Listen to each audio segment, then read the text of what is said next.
ಕರ್ನಾಟಕದ ಸಮಸ್ತ ಪ್ರಜ್ಞಾವಂತ ನಾಗರಿಕರಿಗೆ ನಿಮ್ಮ ಗೆಳೆಯ ವಿಠ್ಠಲ್ ವಗ್ಗನನ ಕ್ರಾಂತಿಕಾರಿ ಜೈ ಭೀಮ್ಗಳು. ಸ್ನೇಹಿತರೆ, ಇವತ್ತು ಮಾತಾಡ್ತಕ್ಕಂಥ ವಿಷಯ ನೀವೆಲ್ಲರೂ ಸುಮಾರು ಒಂದು ವಾರದಿಂದ ಗಮನಿಸಿದಿರಿ. ಈ ಟ್ರೆಜರ್ ಹಂಟ್ ಅಂತಕ್ಕಂಥ ವೃಷಾಂಕ್ ಭಟ್ ಅಂತಕ್ಕಂಥ ಒಬ್ಬ ವ್ಯಕ್ತಿ ಸಾಮಾಜಿಕ ಜಾಲತಾಣದಲ್ಲಿ ಬೌದ್ಧ ಧಮ್ಮವನ್ನು ಉಲ್ಲೇಖ ಮಾಡಿ ಕರ್ನಾಟಕದಲ್ಲಿರ್ತಕ್ಕಂಥ ಹಾಗೂ ಭಾರತದಲ್ಲಿರ್ತಕ್ಕಂಥ ಸಮಸ್ತ ಬೌದ್ಧ ಉಪಾಸಕಿಯರೆಲ್ಲರನ್ನು ಕೂಡ ತುಚ್ಛವಾಗಿ ಮಾತಾಡೋದಷ್ಟೇ ಅಲ್ಲದೆ ಬುದ್ಧರಕ್ಕಿತ ಭಂತೇಜಿಯವರ ಒಂದು ಪುಸ್ತಕವನ್ನು ಉಲ್ಲೇಖಿಸಿ ಕರ್ನಾಟಕದಲ್ಲಿರ್ತಕ್ಕಂಥ ಎಲ್ಲ ಬೌದ್ಧ ಉಪಾಸಕಿಯರು ಮಾವೋವಾದಿಗಳದಾರ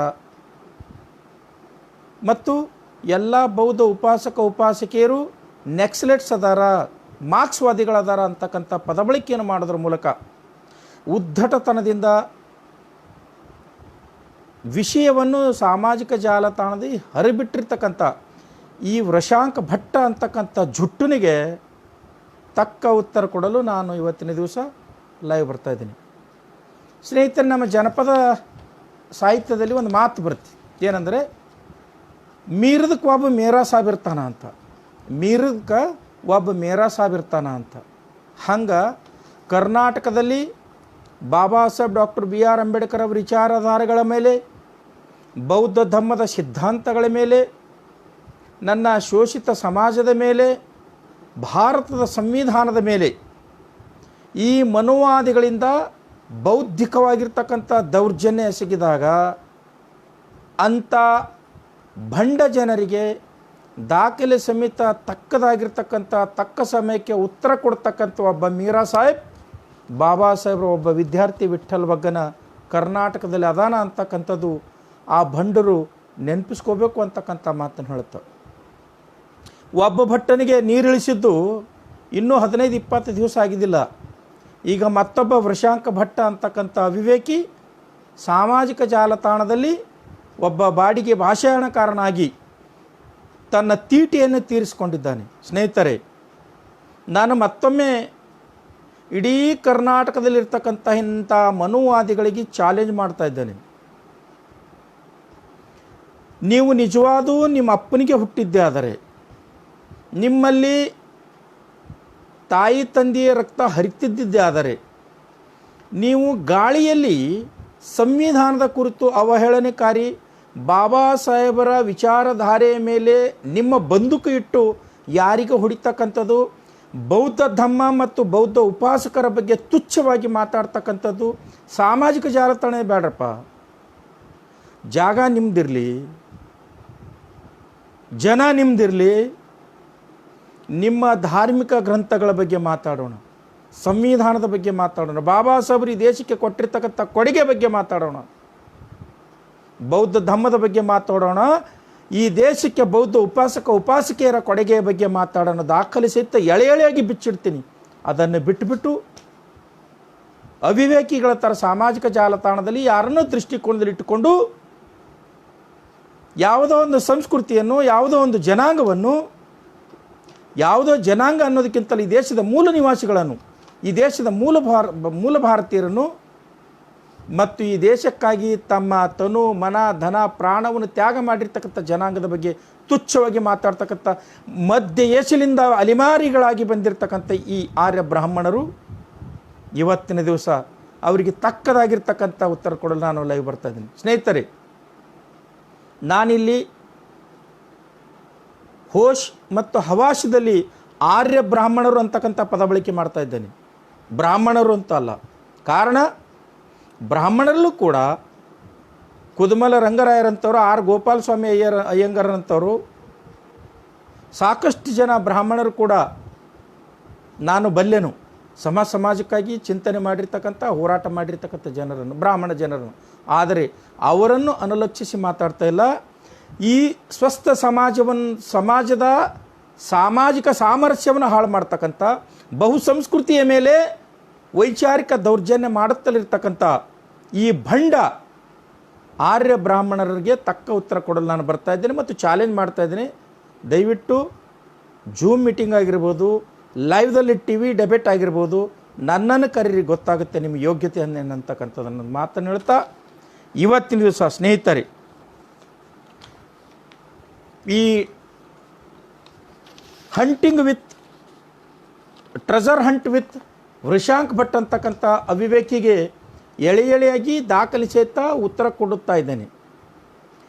ಮಧ್ಯ ಏಷ್ಯಾದಿಂದ ಅಲೆಮಾರಿಗಳಾಗಿ ಡಕಾಯಿತಿ ಮಾಡಲು ಬಂದಿರತಕ್ಕಂಥ ಆರ್ಯ ಜನಾಂಗ, ಭಾರತದಲ್ಲಿ ಸನಾತನ ಧರ್ಮ ಇರಲಿಲ್ಲ. ಕ್ರಿಸ್ತಪೂರ್ವ 7000 ವರ್ಷಗಳಿಂದ ಕ್ರಿಸ್ತಪೂರ್ವ 1500ರವರೆಗೆ ಈ ದೇಶದಲ್ಲಿ ಮಾನವ ಧರ್ಮ ಇತ್ತು. ಮಾನವ ಜನಾಂಗ ಈ ದೇಶದಲ್ಲಿ ವಾಸ ಮಾಡ್ತಾಯಿದ್ರು. ಯಾವಾಗ ಅಲೆಮಾರಿಗಳಾಗಿ ಬಂದಿರತಕ್ಕಂಥ ಡಕಾಯಿತ ಆರ್ಯ ಜನಾಂಗ ಈ ದೇಶದ ಮೇಲೆ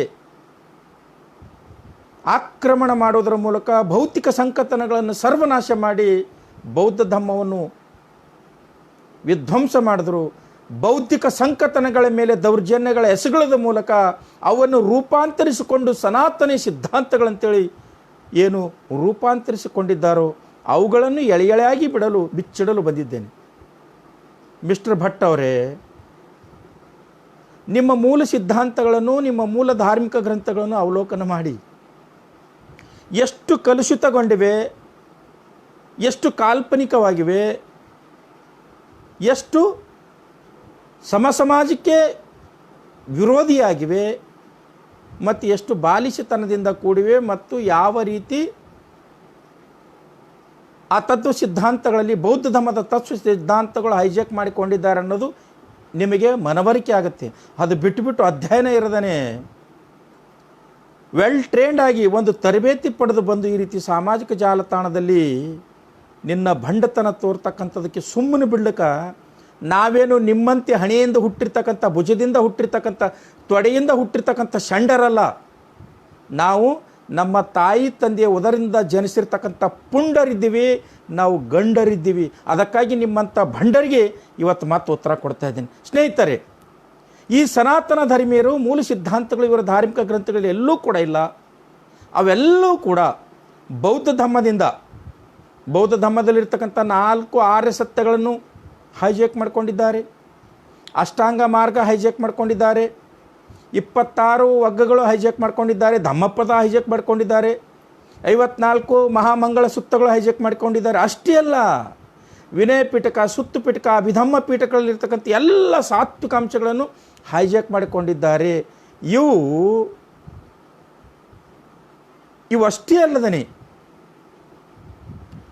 ಬೌದ್ಧ ಧರ್ಮವನ್ನು ವಿದೇಶದಲ್ಲಿ ಬೆಳೆದರೂ ಕೂಡ ಭಾರತ ದೇಶದಲ್ಲಿ ಅದರ ಸರ್ವನಾಶ ಮಾಡದೇ ಇವರಿಗೆ ಸಾಧ್ಯ ಆಗಲಿಲ್ಲ ಸರ್ವನಾಶ ಮಾಡೋಕ್ಕೆ. ಆದರೆ ಅದರ ಮೂರ್ತ ರೂಪವನ್ನು ಸರ್ವನಾಶ ಮಾಡಿದ್ರು.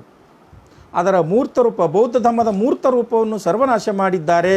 ಆದರೆ ಇವತ್ತು ಯಾವ ವ್ಯಕ್ತಿ ಬೌದ್ಧ ಧರ್ಮವನ್ನು ಅಧ್ಯಯನ ಮಾಡ್ತಾನೋ, ಯಾವ ವ್ಯಕ್ತಿ ಬೌದ್ಧ ಧರ್ಮವನ್ನು ಅಪ್ಪಿಕೊಳ್ತಾನೋ ಆ ವ್ಯಕ್ತಿಗೆ ಬೌದ್ಧ ಧರ್ಮದಲ್ಲಿರ್ತಕ್ಕಂಥ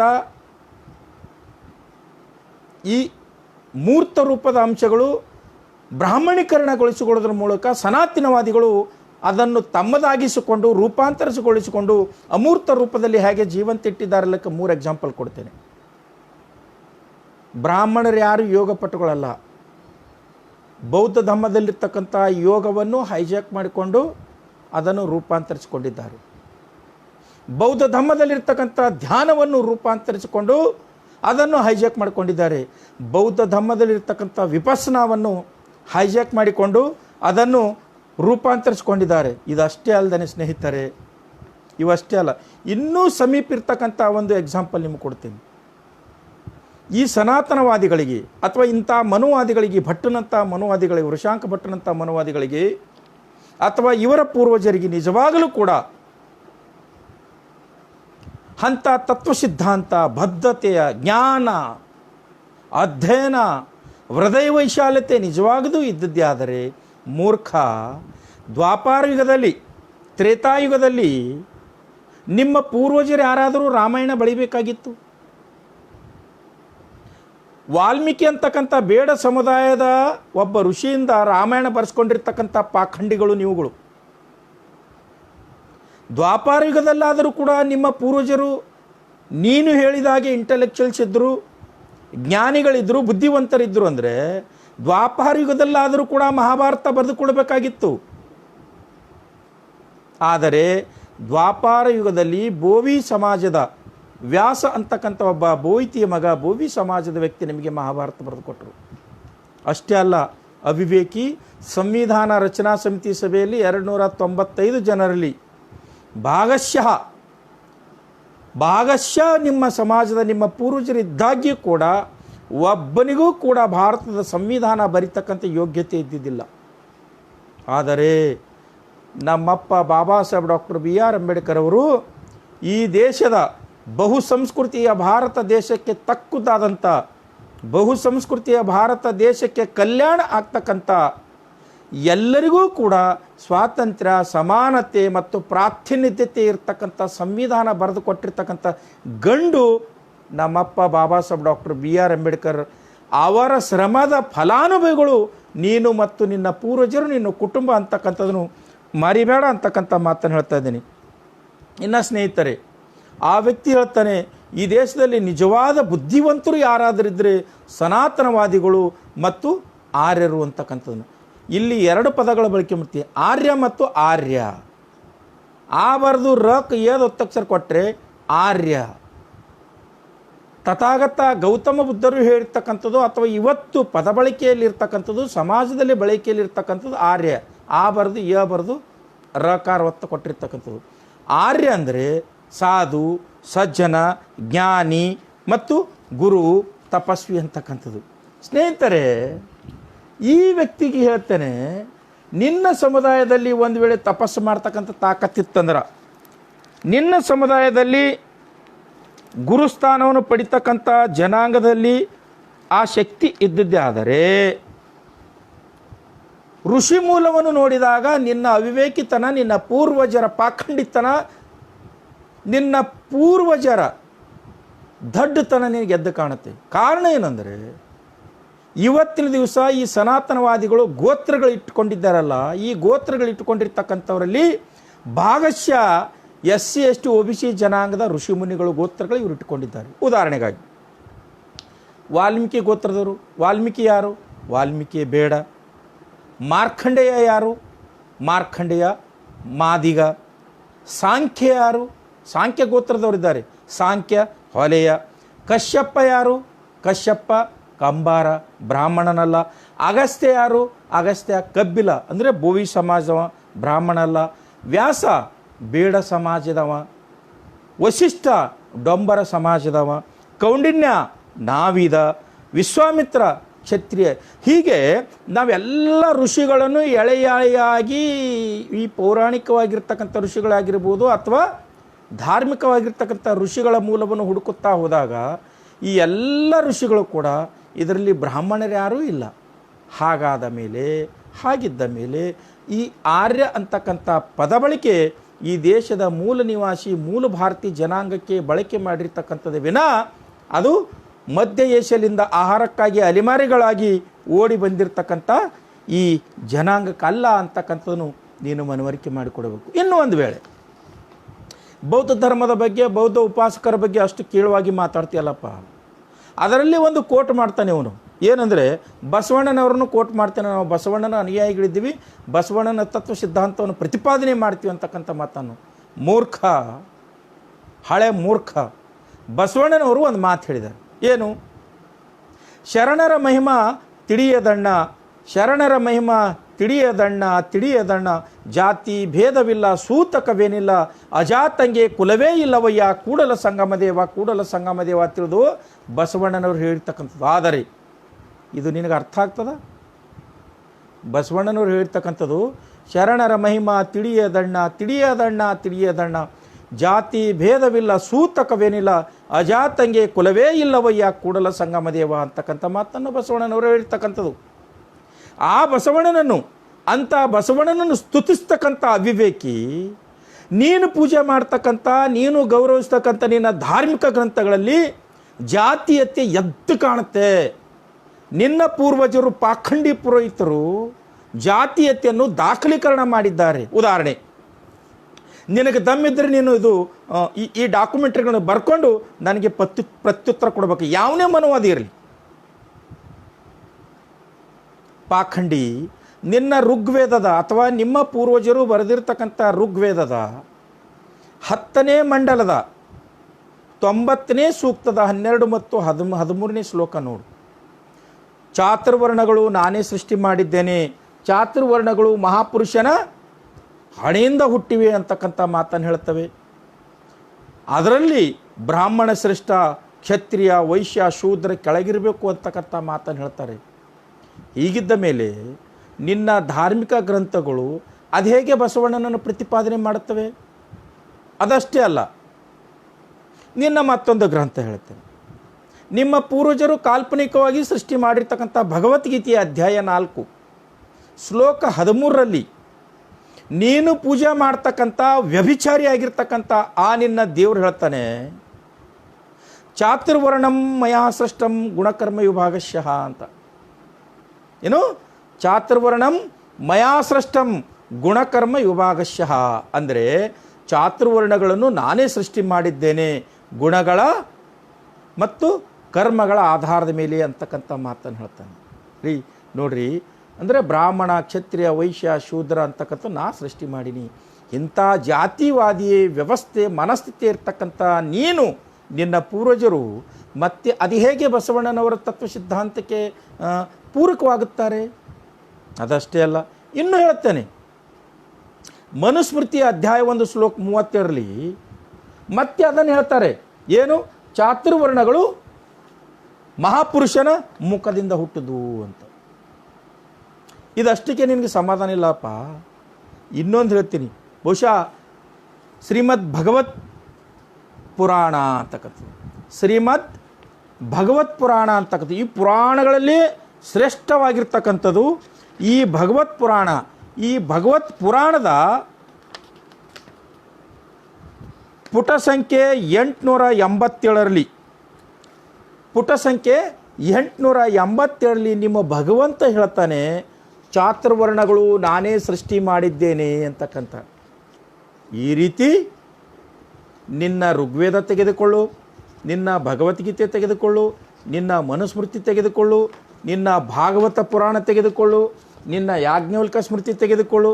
ಇವನ್ನೆಲ್ಲ ತೆಗೆದುಕೊಂಡಾಗ ಸಹಜ ತಿಳುವಳಿಕೆ ಇರ್ತಕ್ಕಂಥ ವ್ಯಕ್ತಿಗೆ, ಜ್ಞಾನ ಇರ್ತಕ್ಕಂಥ ವ್ಯಕ್ತಿಗೆ, ವಿವೇಚನೆ ಇರ್ತಕ್ಕಂಥ ವ್ಯಕ್ತಿಗೆ ಮತ್ತು ವಿವೇಕ ಜನರಿಗೆ ಏನು ಗೊತ್ತಾಗ್ತಂದರೆ, ಸನಾತನ ಧರ್ಮೀಯರು ಸೃಷ್ಟಿ ಮಾಡಿರ್ತಕ್ಕಂಥ ಈ ವೇದಗಳಾಗಿರ್ಬೋದು, ಪುರಾಣಗಳಾಗಿರ್ಬೋದು, ಸ್ಮೃತಿಗಳಾಗಿರ್ಬೋದು, ರಾಮಾಯಣ ಮಹಾಭಾರತ ಆಗಿರ್ಬೋದು, ಇವು ಜಾತಿಯನ್ನು ಪ್ರತಿಪಾದನೆ ಮಾಡ್ತಕ್ಕಂಥ ಜಾತೀಯತೆಯ ಧಾರ್ಮಿಕ ಗ್ರಂಥಗಳು.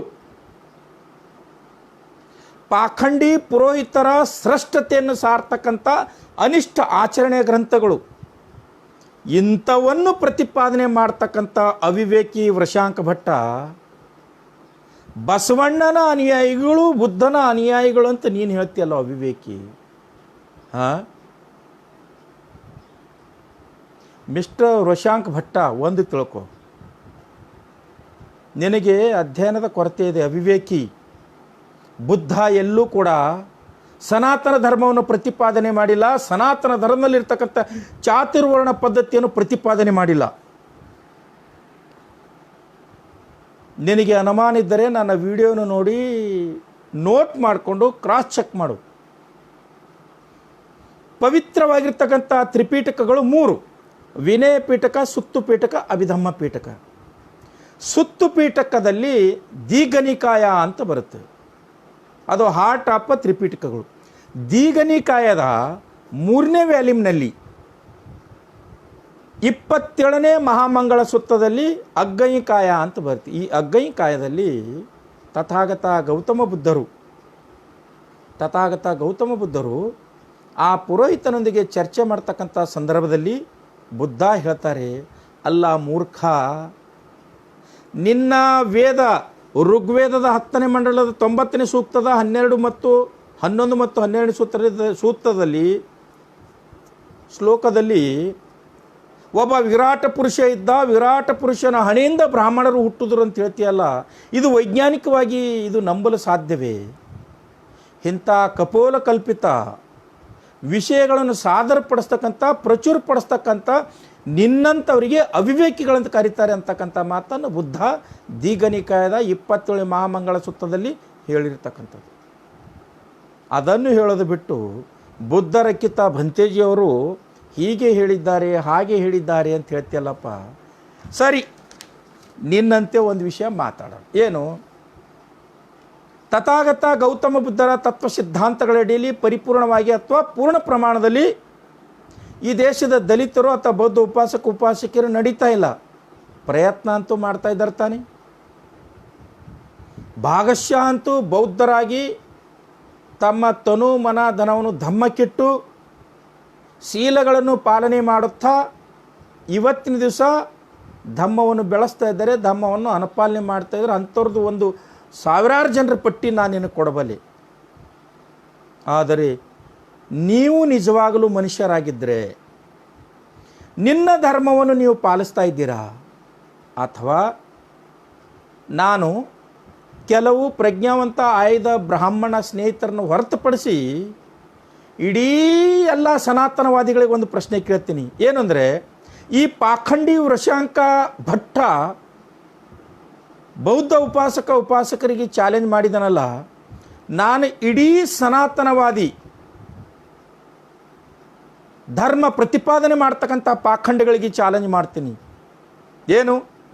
ನಾನು ಬೌದ್ಧ ಧರ್ಮವನ್ನು 4 ಸತ್ಯಗಳು, ಅಷ್ಟಾಂಗ ಮಾರ್ಗವನ್ನು, ಶೀಲಗಳನ್ನು ಪಾಲನೆ ಮಾಡುತ್ತಾ 26 ಒಗ್ಗಗಳನ್ನು ಅಧ್ಯಯನ ಮಾಡುತ್ತಾ ಅವನ್ನು ಅನುಷ್ಠಾನ ತರಲು ಅಳವಡಿಸಿಕೊಳ್ಳಲು ಶ್ರಮಿಸ್ತಾ ಇದ್ದೇನೆ. ನನ್ನ ಹತ್ರ ಧೈರ್ಯ ಇದೆ. ನೀವು ಯಾವ ಸ್ಟೇಜ್ ಮೇಲೂ ಅದರ ಬಗ್ಗೆ ಕೇಳ್ಬೋದು, ನಾನು ಮಾತಾಡ್ತೀನಿ. ಆದರೆ ನಾ ಈ ಸನಾತನವಾದಿ ಭಟ್ರಿಗೆ ಒಂದು ಮಾತು ಕೇಳ್ತೀನಿ. ನೀವು ನಿಮ್ಮ ಧಾರ್ಮಿಕ ಗ್ರಂಥಗಳಲ್ಲಿ ಇರ್ತಕ್ಕಂಥದ್ದು ಯಾವನಾದರೂ ಪಾಲನೆ ಮಾಡ್ತಾ ಇದ್ದೀರಾ? ನೀವು ಯಾರೂ ಪಾಲನೆ ಮಾಡ್ತಾ ಇಲ್ಲ. ಯಾಕೆ ಪಾಲನೆ ಮಾಡ್ತಾ ಇಲ್ಲ ಅಂದರೆ, ನಿಮ್ಮ ಧಾರ್ಮಿಕ ಗ್ರಂಥಗಳಲ್ಲಿ ಎಲ್ಲ ಗ್ರಂಥಗಳಲ್ಲೂ ಕೂಡ ಭಾಗಶಃ ಕಳ್ಳತನ, ಸುಲಿಗೆ, ವ್ಯಭಿಚಾರ, ಅತ್ಯಾಚಾರ, ಹೈಜಾಕು, ಮದ್ಯಪಾನ, ವ್ಯಸನ, ಬಲಾತ್ಕಾರ ಇವು ಬಿಟ್ಟರೆ ಏನೂ ಇಲ್ಲವೇ ಇಲ್ಲ. ಯಾರಿಗೆ ದಾಖಲೆ ಬೇಕು ಅವರು ನನಗೆ ನೇರವಾಗಿ ಫೋನ್ ಮಾಡಿ ನಾನು ನಿಮಗೆ ದಾಖಲೆ ಕೊಡುತ್ತೇನೆ. ಅದಕ್ಕೂ ಪೂರ್ವದಲ್ಲಿ ನಾ ಈ ವೃಷಾಂಕ ಭಟ್ಟನಿಗೆ ಹೇಳುತ್ತೇನೆ, ಅಥವಾ ಇಂಥ ಅವಿವೇಕಿ ಭಟ್ಟಿಗೆ ಹೇಳುತ್ತೇನೆ, ಯಾವನೇ ಇರಲಿ,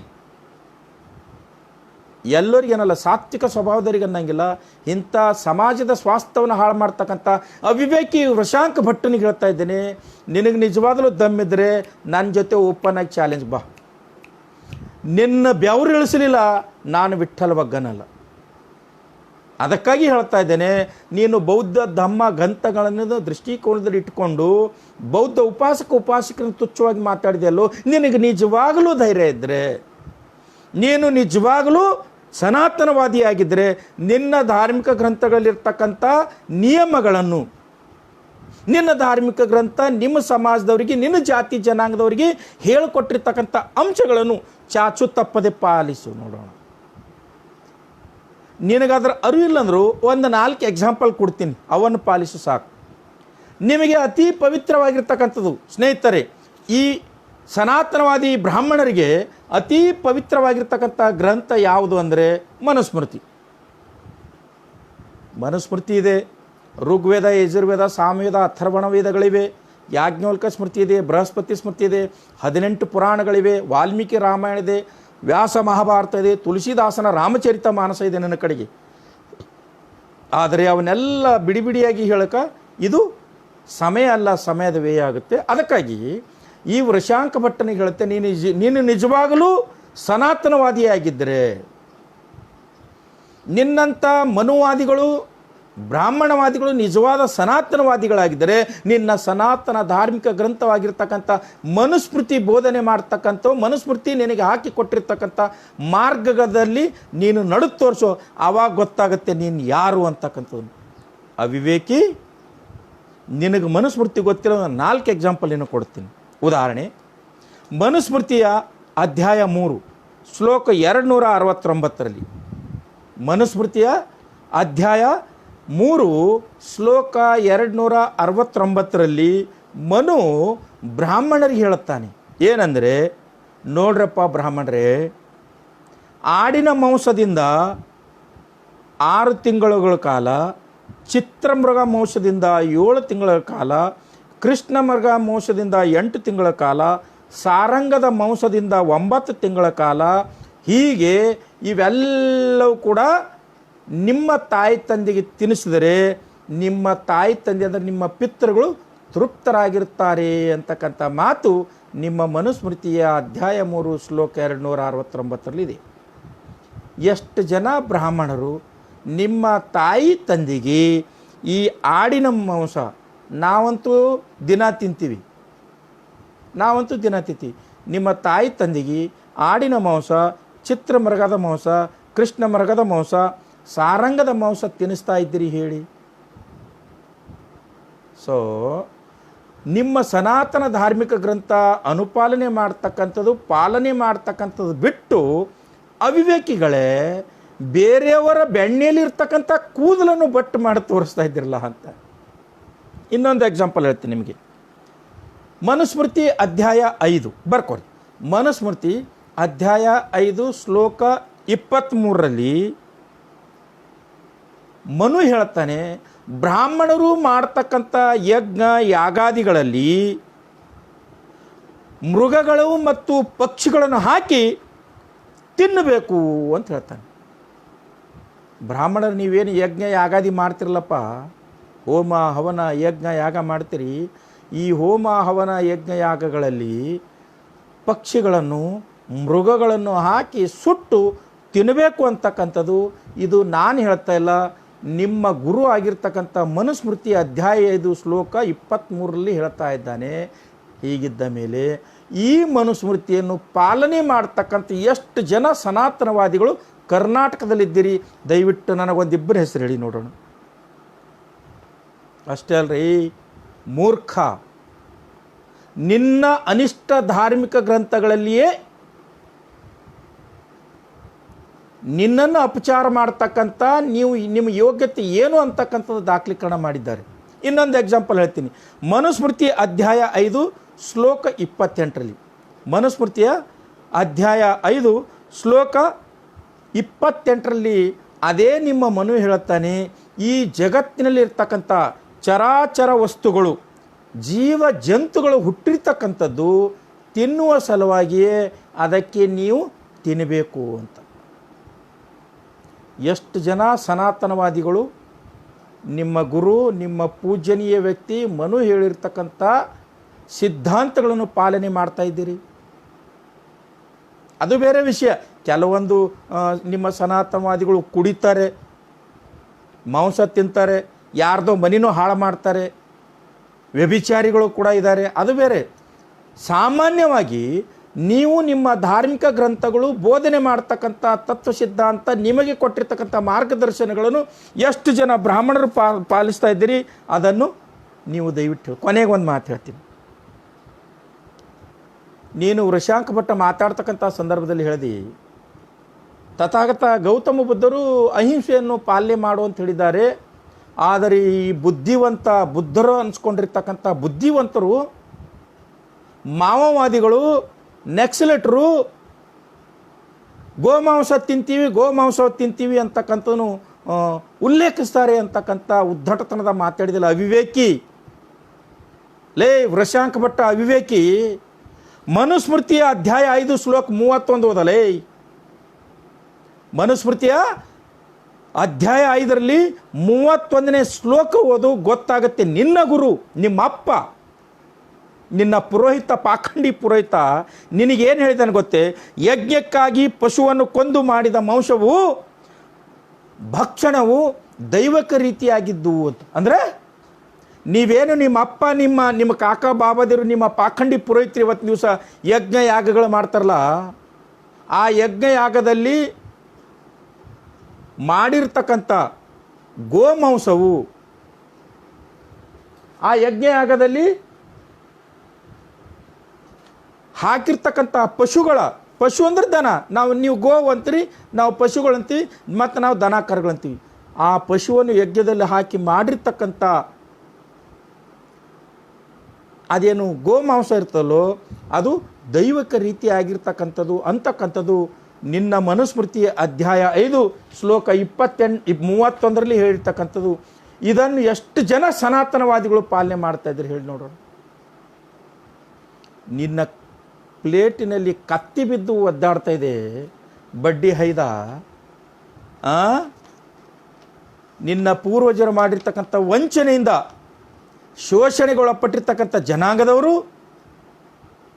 ನಿನ್ನ 5,000 ವರ್ಷಗಳ ಚರಿತ್ರೆಯನ್ನು, ನಿನ್ನ ಪಾಖಂಡಿತನದ ಪುರೋಹಿತರು ಸೃಷ್ಟಿ ಮಾಡಿರ್ತಕ್ಕಂಥ ಧಾರ್ಮಿಕ ಗ್ರಂಥಗಳನ್ನು ಹೆಡಗಿ ಮುರಿ ಕಟ್ಟಿ ಕೇವಲ 15 ವರ್ಷದಲ್ಲಿ ಅವನ್ನೆಲ್ಲ ಪ್ರತಿಬಂಧಿಸಿರ್ತಕ್ಕಂಥ ಒಬ್ಬ ಗಂಡು ಬಾಬಾ ಸಾಹೇಬ್ ಡಾಕ್ಟರ್ BR ಅಂಬೇಡ್ಕರ್ ಅವರು ಕೊಟ್ಟಿರ್ತಕ್ಕಂಥ ನಮ್ಮ ಮಾರ್ಗದರ್ಶನ, ಅವರು ಕೊಟ್ಟಿರ್ತಕ್ಕಂಥ ಬೌದ್ಧ ಧರ್ಮ ಅನುಪಾಲನೆ ಮಾಡುವಲ್ಲಿ, ಪಾಲಿಸುವಲ್ಲಿ ಸ್ವಲ್ಪ ಎಡುತ್ತಿರಬಹುದು.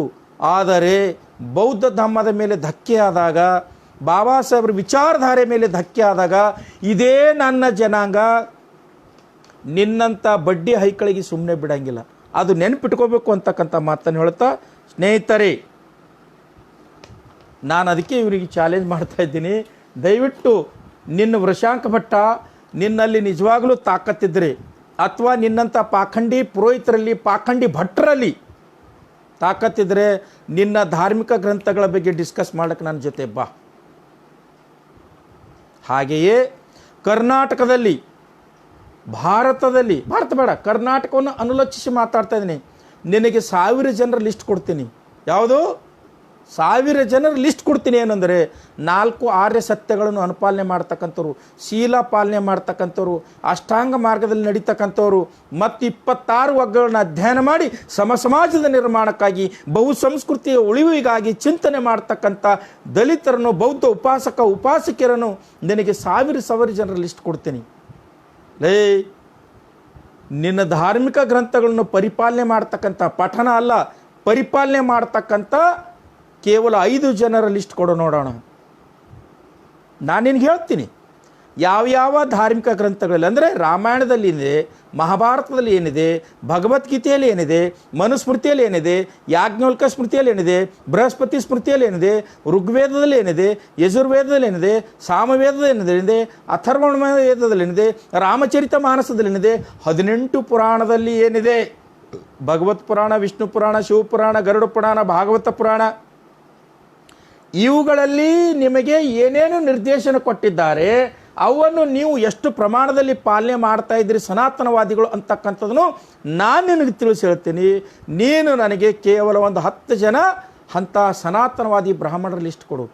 ಅದನ್ನು ಬಿಟ್ಟು ಅವಿವೇಕಿ, ಸಮಾಜದ ನಿರ್ಮಾಣಕ್ಕಾಗಿ ಶ್ರಮಿಸಿರ್ತಕ್ಕಂಥ ತಥಾಗತ ಗೌತಮ ಬುದ್ಧರ ಬಗ್ಗೆ, ಈ ದೇಶದಲ್ಲಿರ್ತಕ್ಕಂಥ ಪಾಖಂಡಿ ಪುರೋಹಿತರು ಸೃಷ್ಟಿ ಮಾಡಿರ್ತಕ್ಕಂಥ ಚಾತುರ್ವರ್ಣ ಪದ್ಧತಿಯನ್ನು ಮೆಟ್ಟಿ ನಿಂತಿರ್ತಕ್ಕಂಥ ಗಟ್ಟಿ ಮನಸ್ಸಿನ ದಿಟ್ಟ ಬೌದ್ಧ ಧರ್ಮವನ್ನು ನೀನು ಅದರ ಪಾಲಕರನ್ನು, ಅದರ ಸಹಚರರನ್ನು, ಅದರ ಉಪಾಸಕರನ್ನು ಇಷ್ಟು ತುಚ್ಛವಾಗಿ ಮಾತಾಡ್ತೀವಿ. ಅವಿವೇಕಿ. ಇನ್ನೊಂದು ಹೇಳ್ತೀನಿ ಕೇಳು. ಬಹುಶಃ ನೀನು ಯಾಕೆ ನಿನಗೆ ಹೇಳಬೇಕು ಅಂದರೆ, ವೃಷಾಂಕ ಭಟ್ಟ ನಿನಗೆ ಯಾಕೆ ಹೇಳಬೇಕಂದ್ರೆ, ಮೂರ್ಖ, ನೀನು ಮಾತಾಡ್ತಾ ಹೇಳಿಬಿಟ್ಟೆ ಅಧ್ಯಯನದ ಕೊರತೆಯಿಂದ. ಬಸವಣ್ಣನ ಅನುಪಾಲಕರು ನಾವಿದ್ದೀವಿ ಅಂದರೆ ವಚನಕಾರರನ್ನು ಕೂಡ ನಾವು ಗೌರವಿಸ್ತೀವಿ, ಅವರನ್ನು ಪಾಲನೆ ಮಾಡ್ತೀವಿ ಅಂತಕ್ಕಂಥ ಅವಿವೇಕಿತನದ ಮಾತು ಹೇಳಿದಿ. ಆದರೆ ಬಸವಣ್ಣನು ಹೇಳ್ತಕ್ಕಂಥ ಇನ್ನೊಂದು ವಚನ ನೀನು ನೆನಪಿಸ್ತೀನಿ. ಏನು ಹೇಳಿದ್ದಾರೆ ಬಸವಣ್ಣವರು? ವೇದಕ್ಕೆ ಒರೆಯ ಕಟ್ಟುವೆ, ಶಾಸ್ತ್ರಕ್ಕೆ ನಿಗಳ ನಿಕ್ಕುವೆ, ಆಗಮದ ಮೂಗು ಕೊಯ್ಯುವೆ, ತರ್ಕದ ಬೆನ್ನ ಭಾರನೆತ್ತುವೆ, ಮಹಾದಾನಿ ಕೂಡಲ ಸಂಗಮ ದೇವ, ಮಾದರ ಚೆನ್ನಯ್ಯನ ಮನೆಯ ಮಗ ನಾನು ಅಂತ ಹೇಳ್ತಾನಲ್ಲೇ. ನೀವು ನಿಮ್ಮ ಪೂರ್ವಜರು ಜಾತೀಯತೆಯನ್ನು ಸೃಷ್ಟಿ ಮಾಡಿದರೆ, ಬಸವಾದಿ ಪ್ರಮತರು ಏನು ಹೇಳ್ತಾರಂದರೆ, ಈ ಪಾಖಂಡಿಗಳು ಸೃಷ್ಟಿ ಮಾಡಿರ್ತಕ್ಕಂಥ ಚಾತುರ್ವರ್ಣ ವ್ಯವಸ್ಥೆಯ ಕೆಳತಳದಲ್ಲಿ ಇರ್ತಕ್ಕಂಥ ಮಾದರ ಚೆನ್ನಯ್ಯ ಮಗ ನಾನು ಅಂತಕ್ಕಂಥ ಮಾತು ಹೇಳ್ತಾರೆ ಬಸವಣ್ಣನವರು. ಯಾಕೆ ಹೇಳ್ತಾರೆ ಅಂದರೆ, ಅದಕ್ಕೂ ಮೊದಲೇನು ಹೇಳ್ತಾರೆ? ವೇದಕ್ಕೆ ಒರೆಯನ್ನು ಹಚ್ಚುವೆ, ಶಾಸ್ತ್ರಕ್ಕೆ ನಿಗಳ ನಿಕ್ಕುವೆ, ಆಗಮದ ಮೂಗು ಕೊಯ್ಯುವೆ, ತರ್ಕದ ಬೆನ್ನನಿರುವೆ ಅಂತಕ್ಕಂಥದ್ದು. ಸರಿಯಪ್ಪ, ಬಸವಣ್ಣನವರಷ್ಟೇ ಅಲ್ಲ. ಈಗ ಅಲ್ಲಮ ಪ್ರಭುಗಳು ಕೂಡ ಈ ಪಾಖಂಡಿತನದ ಬಗ್ಗೆ, ಪಾಖಂಡಿ ಪುರೋಹಿತರ ಬಗ್ಗೆ ಒಂದು ಮಾತು ಹೇಳ್ತಾರೆ. ನೀನು ತುಂಬ ಚೆನ್ನಾಗಿ ಅರ್ಥ ಮಾಡ್ಕೋಬೇಕು. ವೃಷಾಂಕ ಭಟ್ಟ, ಯಾವಾಗ ನೀನು ವಚನಕಾರನು ರೆಫರೆನ್ಸ್ ಕೊಟ್ಟಿದೆ ಅಂದಮೇಲೆ ನಿನ್ನ ಮೈ ಚಳಿ ಬಿಡಿಸ್ತಕ್ಕಂಥದ್ದು ನನ್ನ ಆದ್ಯ ಕರ್ತವ್ಯ ಇದೆ. ಅಲ್ಲಮ ಪ್ರಭುಗಳು ಕೂಡ ನಿನ್ನ ವೇದಗಳ ಬಗ್ಗೆ, ನಿನ್ನ ಶಾಸ್ತ್ರಗಳ ಬಗ್ಗೆ, ನಿನ್ನ ಪುರಾಣಗಳ ಬಗ್ಗೆ ಎಷ್ಟು ಸ್ಪಷ್ಟವಾಗಿ ಹೇಳಿದ್ದಾರೆ ಅಂದರೆ, ವೇದವೆಂಬುದು ಓದಿನ ಮಾತು, ಶಾಸ್ತ್ರವೆಂಬುದು ಸಂತಿಯ ಸುದ್ದಿ. ವೇದವೆಂಬುದು ಓದಿನ ಮಾತು, ಶಾಸ್ತ್ರವೆಂಬುದು ಸಂತೆಯ ಸುದ್ದಿ, ಪುರಾಣವೆಂಬುದು ಪುಂಡರಗೋಷ್ಠಿ. ನೋಡಿ, ಓದವೆಂಬುದು ಓದಿನ ಮಾತು, ಶಾಸ್ತ್ರವೆಂಬುದು ಸಂತೆಯ ಸುದ್ದಿ, ಪುರಾಣವೆಂಬುದು ಪುಂಡರಗೋಷ್ಠಿ, ತರ್ಕವೆಂಬುದು ತಗರ ಹೊರಟೆ, ಭಕ್ತಿ ಎಂಬುದು ತೊರೆಯುಂಬಲಾಗದ ಗುಹೇಶ್ವರನೆಂಬುದು ಮೀರಿದ ಘನವು ಅಂತ. ನಿನ್ನ ವೇದಗಳು, ನಿನ್ನ ಪುರಾಣಗಳು, ಆಗಮಗಳ ಬಗ್ಗೆ, ನಿನ್ನ ಶಾಸ್ತ್ರಗಳ ಬಗ್ಗೆ ಬಸವಾದಿ ಪ್ರಮಥರು ಇಷ್ಟು ತುಚ್ಛವಾಗಿ ಹೇಳಿದ್ದಾರೆ ಅಂದರೆ ಅರ್ಥ ಮಾಡ್ಕೊ. ಅಷ್ಟೇ ಅಲ್ಲ, ಅವಿವೇಕಿ, ನಿನ್ನ ಪೂರ್ವಜರು, ನಿನ್ನ ಸನಾತನ ಧರ್ಮ ನಿಮ್ಮನ್ನು ಅಟ್ಟಕ್ಕೇರಿಸಿಟ್ಟಿದೆ. ನನ್ನ ವಿಡಿಯೋನು ಅವಲೋಕನ ಮಾಡ್ತಕ್ಕಂಥ ಅಥವಾ ನೋಡ್ತಕ್ಕಂಥ ನನ್ನ ಪ್ರಜ್ಞಾವಂತ ನಾಗರಿಕರು ಹೇಳ್ತಾ ಇದ್ದೇನೆ, ನೀವು ದಯವಿಟ್ಟು ಈ ಪಾಖಂಡಿ ಭಟ್ಟ ಅದನ್ನಲ್ಲ, ವೃಷಾಂಕ ಭಟ್ಟ ಬರೆದಿರ್ತಕ್ಕಂಥ, ಇವ್ರ ಪೂರ್ವಜರು ಬರೆದಿರ್ತಕ್ಕಂಥ, ಇವ್ರ ತಾತ ಮುತ್ತಾತರ ಬರೆದಿರ್ತಕ್ಕಂಥ ಧಾರ್ಮಿಕ ಗ್ರಂಥಗಳನ್ನು ಓದಬೇಕು. ಅದರಲ್ಲಿ ಏನೂ ಇಲ್ಲ, ಕೇವಲ 3 ಅಂಶಗಳಿವೆ. ಒಂದು, ಬ್ರಾಹ್ಮಣರು ದೇವರಿಗಿಂತಲೂ ಶ್ರೇಷ್ಠರು. 2ನೇದು, ಹೆಣ್ಣು ಮಕ್ಕಳು ಪಾಪ ಯೋನಿಜರು. 3ನೇದು, 85% ಇರ್ತಕ್ಕಂಥ SC ST OBC ಜನಾಂಗದವರು ಶೂದ್ರರು, ಗುಲಾಮರು, ಆಳುಗಳು ಅಂತಕ್ಕಂಥದ್ದು. ಇವು 3ನ್ನು ಇಟ್ಟುಕೊಂಡು ತಮ್ಮ ಅಧಿಕಾರದ ದುರ್ಲಾಭ ಪಡಿಸ್ಕೊಂಡು ಅಥವಾ ಚಾತುರ್ವರ್ಣ ಪದ್ಧತಿಯ ಬ್ರಾಹ್ಮಣ, ಕ್ಷತ್ರಿಯ, ವೈಶ್ಯ, ಶೂದ್ರ ಈ ಸ್ತರವಿನ್ಯಾಸವನ್ನು ಸೃಷ್ಟಿ ಮಾಡಿಕೊಂಡು ಈ ಪಾಖಂಡಿ ಪುರೋಹಿತರು ಮಾಡಬಾರದ ಅನಾಚರಣೆಲ್ಲ ಮಾಡಿದ್ದಾರೆ. ಈ ಸನಾತನವಾದಿಗಳು ವ್ಯಭಿಚಾರ ಮಾಡಿದ್ದಾರೆ, ಕಳ್ಳತನ ಮಾಡಿದ್ದಾರೆ, ಬಲಾತ್ಕಾರ ಮಾಡಿದ್ದಾರೆ, ವೇಶ್ಯಾವೃತ್ತಿ ಮಾಡಿದ್ದಾರೆ, ಸುರಪಾನ ಮಾಡಿದ್ದಾರೆ, ಇದ್ದುದು ಇರಲಾರ್ದು ದನ, ಕುರಿ, ನಾಯಿ, ಬೆಕ್ಕು, ಹಂದಿ, ಒಂಟಿ, ಆನೆ ಎಲ್ಲ ಕ್ರಿಮಿಕೇಟಗಳು ದೇವರ ಹೆಸರಿನಲ್ಲಿ ತಿಂದಿದ್ದಾರೆ. ಅದಷ್ಟೇ ಅಲ್ಲದೆ ಬಲಾತ್ಕಾರ ಕೂಡ ಮಾಡಿದ್ದಾರೆ, ಬಲಾತ್ಕಾರಿಗಳು ಕೂಡ ಇದ್ದಾರೆ. ಇವಿಷ್ಟೇ ಇವರು ಧಾರ್ಮಿಕ ಗ್ರಂಥಗಳಿರ್ತಕ್ಕಂಥದ್ದು. ಬ್ರಾಹ್ಮಣರ ಶ್ರೇಷ್ಠತೆ ಅಥವಾ ಸನಾತನವಾದಿಗಳ ಶ್ರೇಷ್ಠತೆ ಎಷ್ಟು ಚೆನ್ನಾಗಿ ಇವರು ಬರೀತಾರೆ ಅಂದರೆ, ಬಡ್ಡಿ ಮಕ್ಕಳು, ಒಂದು ಶ್ಲೋಕ ಹೇಳ್ತೀನಿ ನಿಮಗೆ. ಜಗತ್ಸರ್ವಂ ದೈವಾಧೀನಂ ಅಂತೆ. ಜಗತ್ತೆಲ್ಲ ಈ ದೇವರ ಅಧೀನದಲ್ಲಿದೆ. ದೇವ ಮಂತ್ರಾಧೀನಂ, ದೇವತೆಗಳು ಮಂತ್ರಗಳ ಅಧೀನದಲ್ಲಿವೆ ಅಂತ. ಮಂತ್ರ ಬ್ರಾಹ್ಮಣಾಧೀನಂ, ಮಂತ್ರಗಳು ಬ್ರಾಹ್ಮಣನ ಅಧೀನದಲ್ಲಿವೆ. ಬ್ರಾಹ್ಮಣ ಮಮ ದೇವತಃ ಅಂತ. ನೋಡಿ,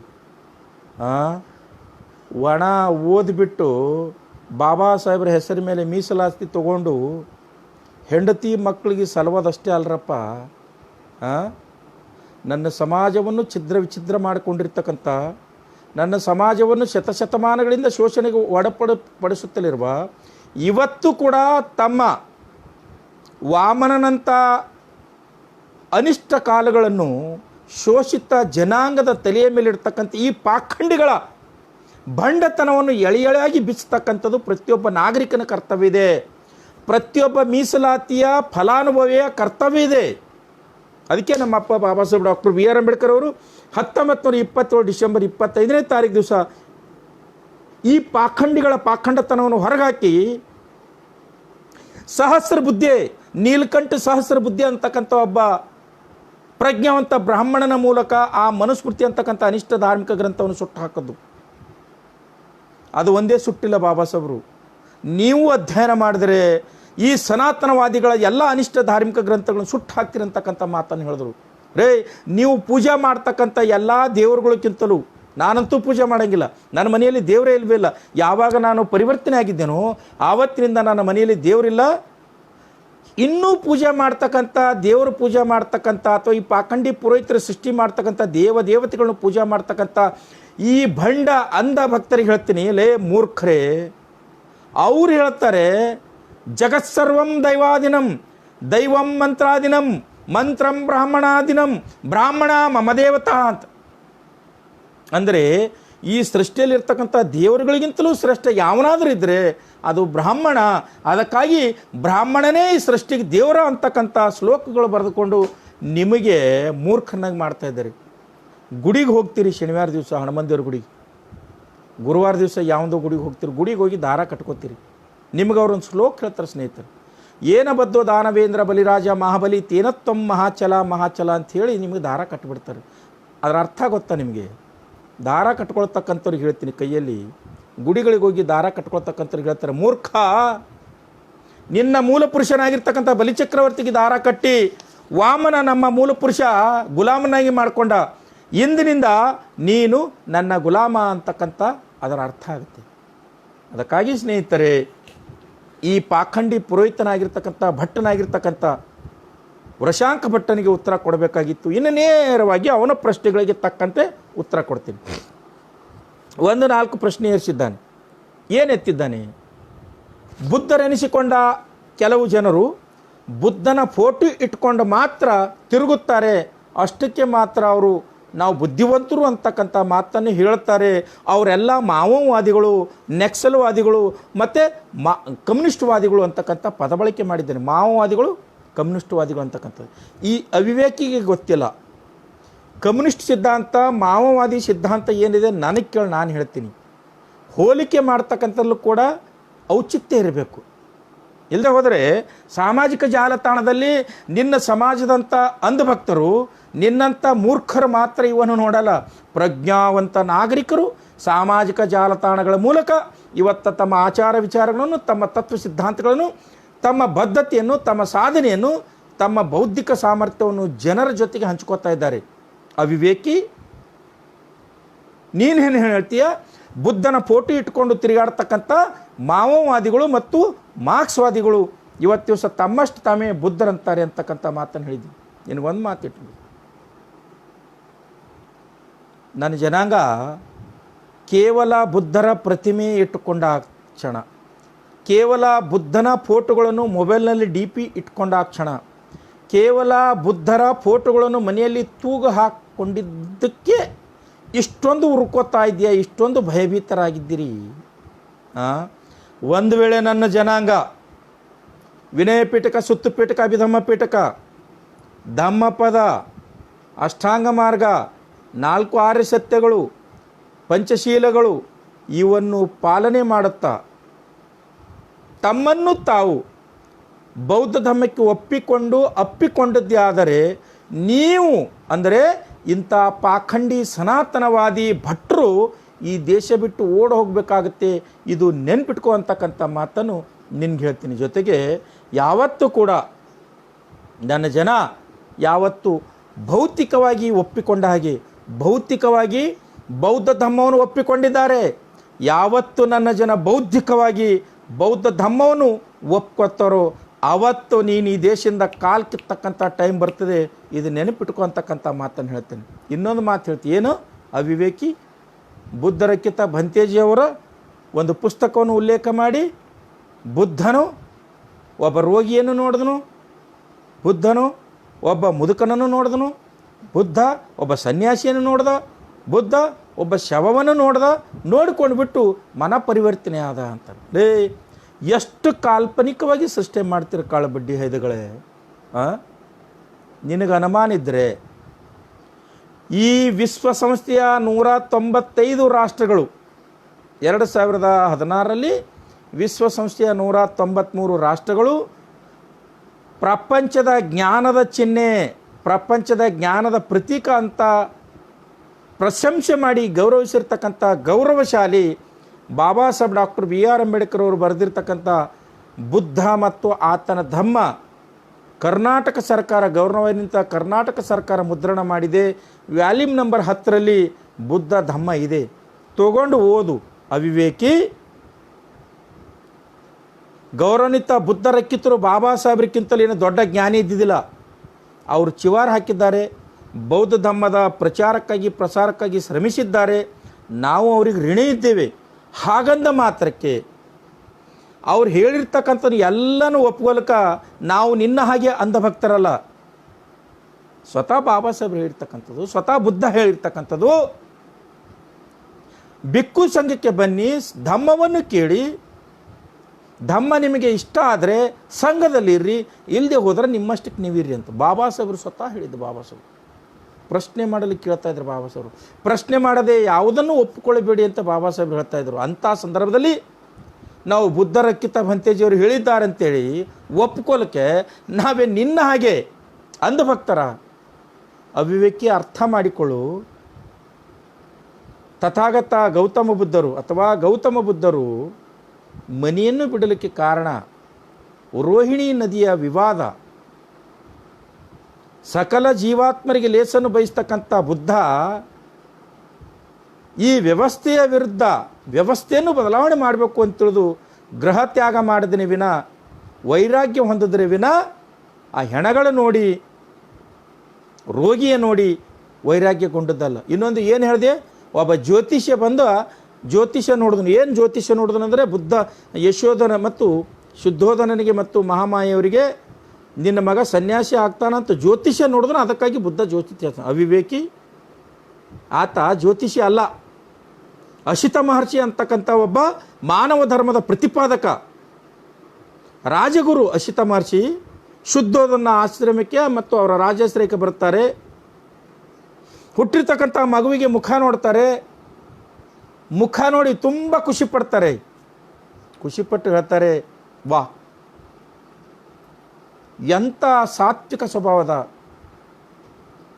ವಿಶ್ವಮಾನ್ಯ ಆಗ್ತಕ್ಕಂಥ, ವಿಶ್ವಕ್ಕೆ ಮಧ್ಯಮ ಮಾರ್ಗವನ್ನು ಸಾರ್ತಕ್ಕಂಥ, ವಿಶ್ವಕ್ಕೆ ಪುನಃ ಮಾನವ ಧಮ್ಮವನ್ನು ಪ್ರತಿಪಾದನೆ ಮಾಡ್ತಕ್ಕಂಥ, ಮಾರ್ಗದರ್ಶನ ಮಾಡ್ತಕ್ಕಂಥ ಒಬ್ಬ ಮಾರ್ಗದಾತ ನಿನ್ನ ವಂಶದಲ್ಲಿ, ಸಾಕ್ಯ ವಂಶದಲ್ಲಿ ಹುಟ್ಟಿದ್ದಾನೆ. ಅದಕ್ಕೆ ನನಗೆ ತುಂಬ ಖುಷಿಯಾಗಿದೆ ಅಂತಕ್ಕಂಥ ಮಾತನ್ನು ಅಶಿತ ಮಹರ್ಷಿಗಳು ಹೇಳ್ತಾರೆ. ಅವಿವೇಕಿ ಅವರು ನಗುತ್ತಾ ನಗುತ್ತಾ ಅಳಲಿಕ್ಕೆ ಆರಂಭ ಮಾಡ್ತಾರೆ, ಅಥವಾ ಅಳುತ್ತಾರೆ ಅಂದರೆ ಕಣ್ಣೀರು ಸುರಿಸ್ತಾರೆ. ಆವಾಗ ಶುದ್ಧೋಧನ ಮಹಾರಾಜರು ಮಹಾಮಾಯ ಕೇಳ್ತಾರೆ, ಮಹರ್ಷಿಗಳೇ, ಆತ ಜ್ಯೋತಿಷ್ಯ ಅಲ್ಲ, ಮಹರ್ಷಿಗಳೇ, ಈಗ ತಾನೇ ಸಂತಸ ವ್ಯಕ್ತಪಡಿಸಿದ್ರಿ, ಈಗ ಕಣ್ಣೀರಿಂದ ಬಾಷ್ಪಗಳು ಸುರಿಸ್ತಾ ಇದ್ದಿರಲ್ಲ, ಕಣ್ಣೀರು ಸುರಿಸ್ತಾ ಇದ್ದಿರಲ್ಲ ಅಂತ ಕೇಳಿದಾಗ ಅಶಿತ ಮಹರ್ಷಿಗಳು ಹೇಳ್ತಾರೆ, ಶುದ್ಧೋಧನ, ಪ್ರಪಂಚಕ್ಕೆ ಮಾರ್ಗದರ್ಶನ ಮಾಡ್ತಕ್ಕಂಥ ಮಾರ್ಗದಾತನ ನೀನು ಹತ್ತಿದೀಯಾ, ಸಂತೋಷ. ಆದರೆ ಈ ಮಾರ್ಗದಾತನ ಮಾರ್ಗದರ್ಶನದಲ್ಲಿ ನಡೀತಕ್ಕಂಥ, ಈ ಮಾರ್ಗದಾತನ ಚಿಂತನೆಗಳನ್ನು ಕೇಳತಕ್ಕಂಥ ಜೀವನದಲ್ಲಿ ಅಳವಡಿಸ್ಕೊಳ್ಳೋ ಸಲುವಾಗಿ ನನ್ನ ವಯಸ್ಸು ನನಗಿರಲ್ಲ, ನಾನು ಆ ಕಾಲಘಟ್ಟದಲ್ಲಿ ಬದುಕಿರಲ್ಲ, ಅದಕ್ಕಾಗಿ ಅಲ್ಲಿವರೆಗೆ ನಾನು ಬದುಕಿರಲ್ಲ, ಎಂಥ ಅಯೋಗ್ಯ ಅಂತ, ಎಂಥ ನಾನು ಅವಕಾಶ ವಂಚಿತ ವ್ಯಕ್ತಿ ಅಂತಕ್ಕಂಥ ನನ್ನನ್ನು ನಾನೇ ಖಿನ್ನನಾಗಿಸಿಕೊಂಡು, ನನ್ನನ್ನು ನಾನೇ ದುಃಖಕ್ಕೊಳಪಡಿಸ್ಕೊಂಡು ಈ ರೀತಿ ಕಣ್ಣೀರು ಬರ್ತಾ ಇವೆ, ಬೇರೆ ಉದ್ದೇಶದಿಂದ ಅಲ್ಲ ಅಂತಕ್ಕಂಥ ಮಾತನ್ನು ಅಶಿತ ಮಹರ್ಷಿಗಳು ಹೇಳಿರ್ತಕ್ಕಂಥದ್ದು. ಅವರು ಜ್ಯೋತಿಷಿ ಅಲ್ಲ, ಒಬ್ಬ ಮಾನವ ಧರ್ಮವನ್ನು ಪ್ರತಿಪಾದನೆ ಮಾಡ್ತಕ್ಕಂಥ ಋಷಿ ಅಂತಕ್ಕಂಥ ಮಾತನ್ನು. ಇನ್ನೊಂದು ಏನು ಹೇಳ್ತಾ ಇದ್ದೇನೆ ಅಂದರೆ, ಈ ಅವಿವೇಕಿ ಬುದ್ಧ ಹಿಂಸೆ ಮಾಡಬಾರ್ದು, ಅಹಿಂಸಾವಾದಿ. ಆದರೆ ಬುದ್ಧನ ಅನುಯಾಯಿಗಳ ಹೆಸರಿನಲ್ಲಿ ಇವರೆಲ್ಲ ಕೂಡ ದನ ತಿಂತಾರೆ, ಕುರಿ ತಿಂತಾರೆ ಅಂತಕ್ಕಂಥ ಮಾತನ್ನು ಹೇಳಿದೆ. ನಿನಗೆ ಬೌದ್ಧ ಧರ್ಮದ ಅರಿವಿಲ್ಲ ವೃಷಾಂಕ ಭಟ್ಟ, ನಿನಗೆ ಬೌದ್ಧ ಧರ್ಮದ ಅರಿವಿಲ್ಲ, ಅವಿವೇಕಿ. ತಥಾಗತ ಗೌತಮ ಬುದ್ಧರ ಅಹಿಂಸೆ ಬೇರೆ, ಮಹಾವೀರನ ಅಹಿಂಸೆ ಬೇರೆ, ನಿಮ್ಮ ತಾತ ಗಾಂಧೀಜಿಯ ಅಹಿಂಸೆ ಬೇರೆ.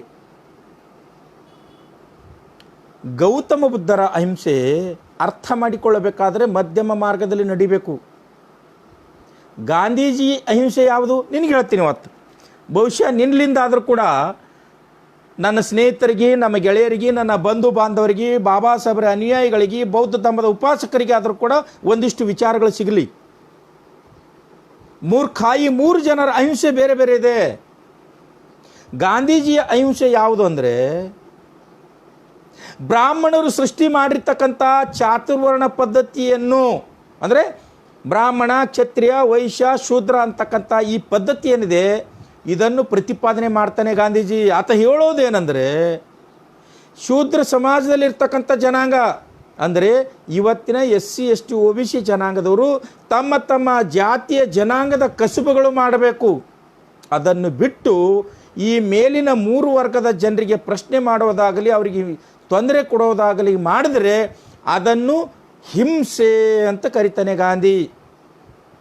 ಅಂದರೆ ಈ ದೇಶದ ಸ್ವತಂತ್ರ ಭಾರತದ ಪ್ರಥಮ ಜಾತಿವಾದಿ ರಾಜಕಾರಣಿ ಗಾಂಧೀಜಿ ಹೇಳ್ತಕ್ಕಂಥದ್ದು ಅಹಿಂಸೆ ಯಾವುದಂದರೆ ಚಾತುರ್ವರ್ಣ ಪದ್ಧತಿಯನ್ನು ಯಥಾವತ್ತಾಗಿ ಜಾರಿಗಿರಬೇಕು. ಕೆಳಗಿರ್ತಕ್ಕಂಥ SC ST OBC ಜನಾಂಗದವರು ಪ್ರಶ್ನೆ ಮಾಡಬಾರ್ದು. ಆ ಪ್ರಶ್ನೆ ಮಾಡ್ತಕ್ಕಂಥದಕ್ಕೆ ಹಿಂಸೆ ಅಂತಕ್ಕಂಥ ಪದವನ್ನು ಗಾಂಧೀಜಿ ಬಳಸಿರ್ತಕ್ಕಂಥದ್ದು. ಇನ್ನು ಮಹಾವೀರನ ಅಹಿಂಸೆ ಯಾವುದಂದರೆ ಅಣುರೇಣು ತೃಣಕಾಷ್ಟಗಳಲ್ಲೂ ಕೂಡ ಜೀವ ಇರುತ್ತದೆ, ಅಣುವನ್ನು ಕೂಡ ಅಥವಾ ಸಣ್ಣ ಕ್ರಿಮಿಯನ್ನು ಕೂಡ ಕೊಲ್ಲಬಾರ್ದು ಅಂತಕ್ಕಂಥ ಒಂದು ಸಿದ್ಧಾಂತವನ್ನು ಮಹಾವೀರ ಹೇಳ್ತಾರೆ. ಇನ್ನು ನೀನು ಉಲ್ಲೇಖ ಮಾಡಿರ್ತಕ್ಕಂಥದ್ದು ತಥಾಗತ ಗೌತಮ ಬುದ್ಧರ ಅಹಿಂಸಾವಾದ. ಬುದ್ಧ ಹೇಳ್ತಾರೆ ಅಹಿಂಸಾವಾದ ಯಾವುದು? ಹಿಂಸೆ ಅಂದರೆ ಬುದ್ಧ ಹೇಳ್ತಾರೆ ಹಿಂಸೆ ಯಾವುದು ಮಾಡಬಾರ್ದು, ಹಿಂಸೆ ಯಾವುದು ಅಲ್ಲ, ಹಿಂಸೆ ಯಾಕೆ ಮಾಡಬಾರ್ದು.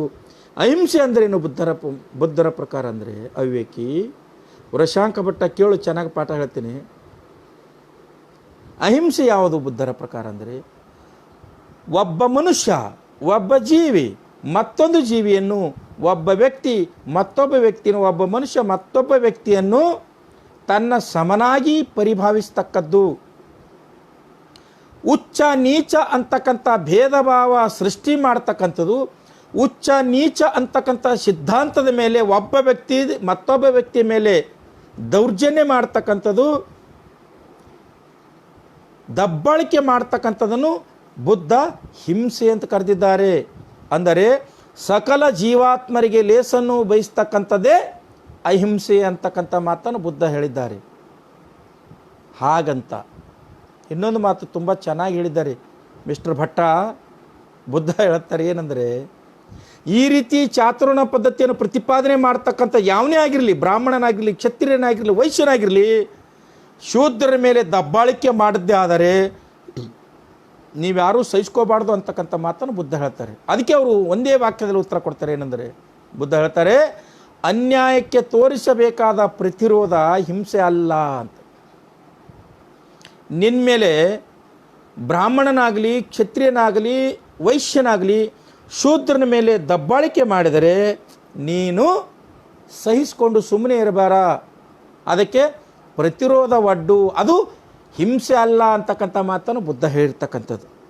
ಇದರ ಇರದೇ ಇರತಕ್ಕಂಥ ವಿವೇಕಿ ಬುದ್ಧರ ಅಹಿಂಸಾವಾದವನ್ನು ನಿನ್ನ ಪೂರ್ವಜರು ಹೆಂಗೆ ರೂಪಾಂತರಗೊಳಿಸಿದ್ದಾರೋ ಅದೇ ರೀತಿ ರೂಪಾಂತರಗೊಳಿಸ್ತಕ್ಕಂಥದ್ದು ಇದು ಅಕ್ಷಮ್ಯ ಅಪರಾಧ, ಅವಿವೇಕಿತನ ಆಗುತ್ತಿದೆ ಅಂತಕ್ಕಂಥ ಮಾತನ್ನು ನಿನ್ನ ಗಮನಕ್ಕೆ ತರ್ತಾ ಇದ್ದೀನಿ. ಬುದ್ಧರ ಅಹಿಂಸಾವಾದ ಯಾವುದು? ಬುದ್ಧರ ಅಹಿಂಸಾವಾದ ಯಾವುದಂದರೆ ನಿಮ್ಮ ಮುತ್ತಾತಂದಿರು ಬರೆದಿರ್ತಕ್ಕಂಥ ಋಗ್ವೇದದ 10ನೇ ಮಂಡಲದ 90ನೇ ಸೂಕ್ತದ 11 ಮತ್ತು 12ನೇ ಸ್ತೋತ್ರದಲ್ಲಿ ಏನಿದೆಯಲ್ಲ ಚಾತುರ್ವರ್ಣ ಪದ್ಧತಿ, ಅದಕ್ಕೆ ಪ್ರತಿರೋಧ ಒಡ್ಡು, ಅದು ಹಿಂಸೆಯನ್ನು ಬೋಧಿಸುತ್ತೆ ಅಂತಕ್ಕಂಥದ್ದು.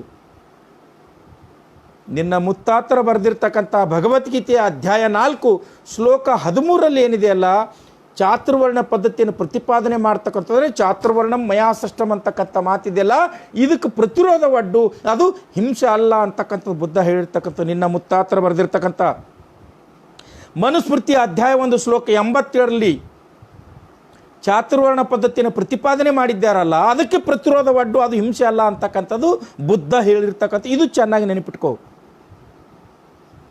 ಇನ್ನು ನನ್ನ ಫೇಸ್ಬುಕ್ ಲೈವ್ ಕೇಳ್ತಕ್ಕಂಥ ಯಾರಾದರೂ ಮಹಿಳೆಯರಿದ್ದರೆ ನಿಮ್ಗೆ ಹೇಳ್ತಾ ಇದ್ದೀನಿ, ನಿಮಗೂ ಕೂಡ ಒಂದು ಮಾತು ಹೇಳಿದ್ರೆ ಬುದ್ಧ.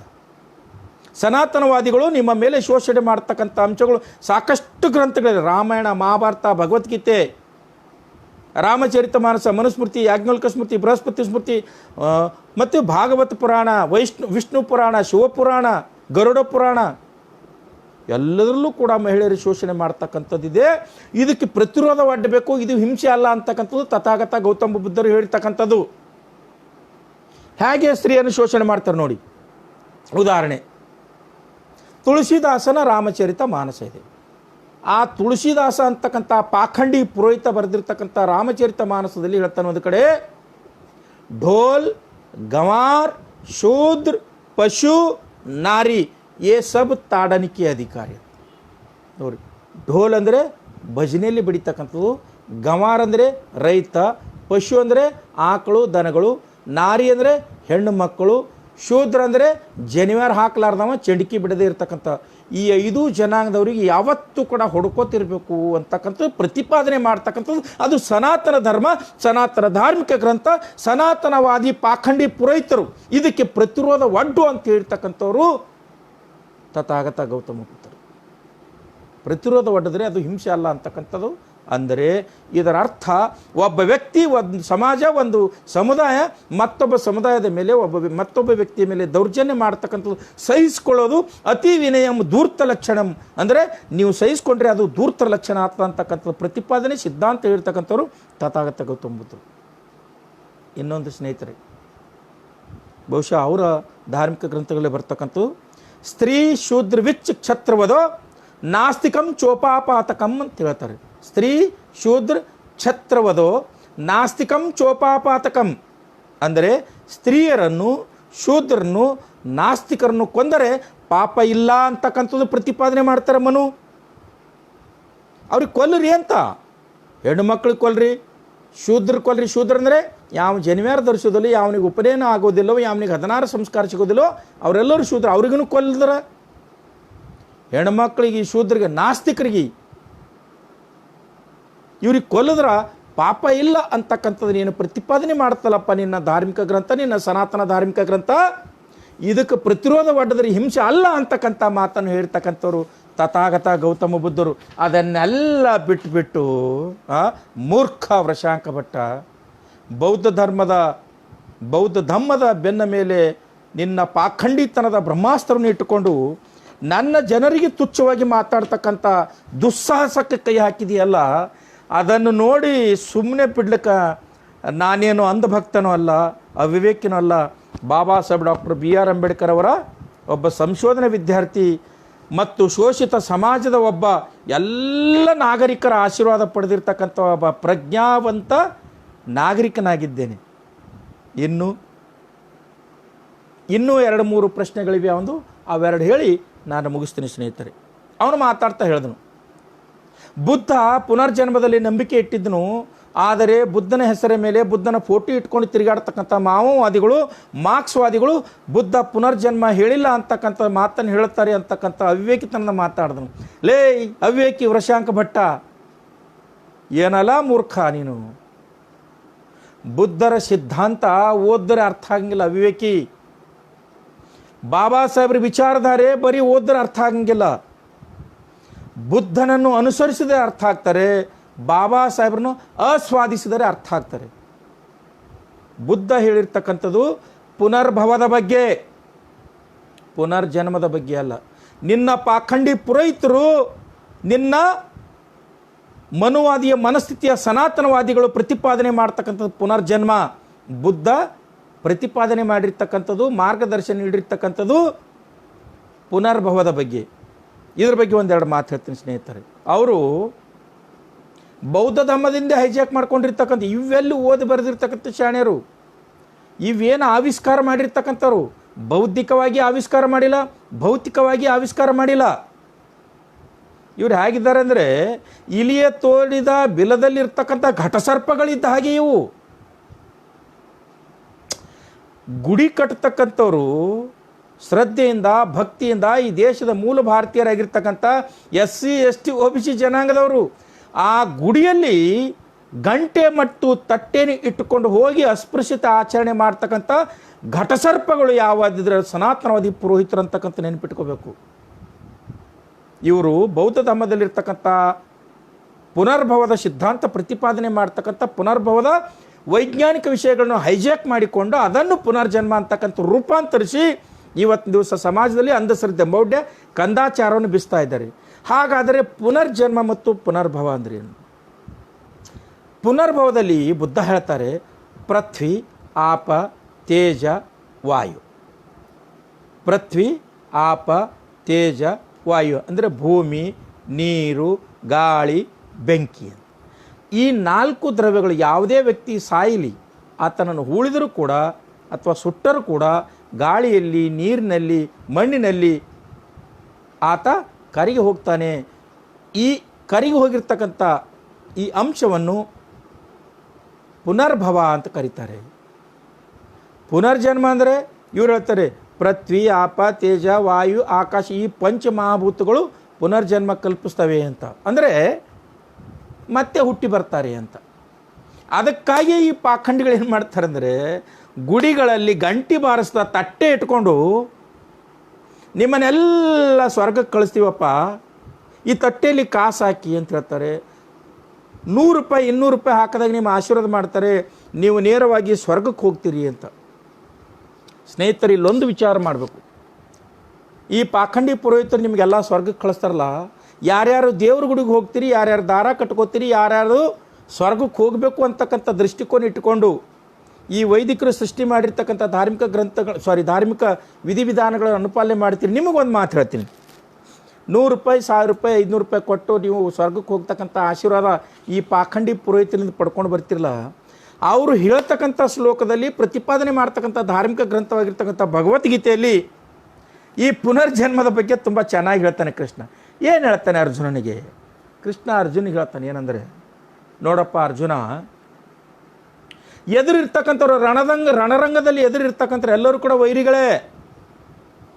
ವೈರಿಗಳನ್ನು ಮಾತ್ರ ದೃಷ್ಟಿಕೋನದಲ್ಲಿ ಇಟ್ಟುಕೊಂಡು ನೀನು ಯುದ್ಧ ಮಾಡಬೇಕು, ಅವ್ರನ್ನ ಸಂಹಾರ ಮಾಡಬೇಕು. ಇವರೆಲ್ಲ ಸತ್ತ ನಂತರ ಈ ಭೀಷ್ಮ ಆಗಿರ್ಬೋದು, ದುರ್ಯೋಧನ ಆಗಿರ್ಬೋದು, ಇವರೆಲ್ಲರೂ ಕೂಡ ಪುನಃ ಹುಟ್ಟಿ ಬರ್ತಾರೆ. ಇವ್ರಿಗೆ ಜೀವನ ಇದೆ. ಹೆಂಗೆ ಹುಟ್ಟಿ ಬರ್ತಾರೆ ಅಂದರೆ, ನೋಡು, ಒಬ್ಬ ವ್ಯಕ್ತಿ ತನ್ನ ಶರ್ಟನ್ನು ಕಳಚಿ ಒಂದು ಗೂಟಕ್ಕೆ ಸಿಗಿಸಿದಾಗೆ ಮತ್ತೆ ಅದನ್ನು ಯಾವಾಗ ಬೇಕಾದರೂ ಯಾರು ಬೇಕಾದರೂ ಧರಿಸ್ಬೋದು. ಹಾಗೇ ಅದಕ್ಕಾಗಿ ನೀನು ಇವರನ್ನು ಕೊಲ್ಲಿದ್ರೆ ಪಾಪ ಎಲ್ಲ ಕೊಲ್ಲು ಅಂತಕ್ಕಂಥ ಮಾತನ್ನು ಕೃಷ್ಣ ಅರ್ಜುನನಿಗೆ ಹೇಳ್ತಾನೆ. ನೀವೆಲ್ಲರೂ ಇಲ್ಲಿ ವಿಚಾರ ಮಾಡ್ಬೇಕು ಸ್ನೇಹಿತರೆ. ಮುಂದುವರೆದು ಹೇಳ್ತಾರೆ, ಎಂಥ ಮೂರ್ಖರು ಬರೆದಿರ್ತಕ್ಕಂಥ ಮೂರ್ಖರು ಪ್ರತಿಪಾದನೆ ಮಾಡ್ತಕ್ಕಂಥ ಧಾರ್ಮಿಕ ಗ್ರಂಥ ನೀವು ಅವಲೋಕನ ಮಾಡಿರಿ.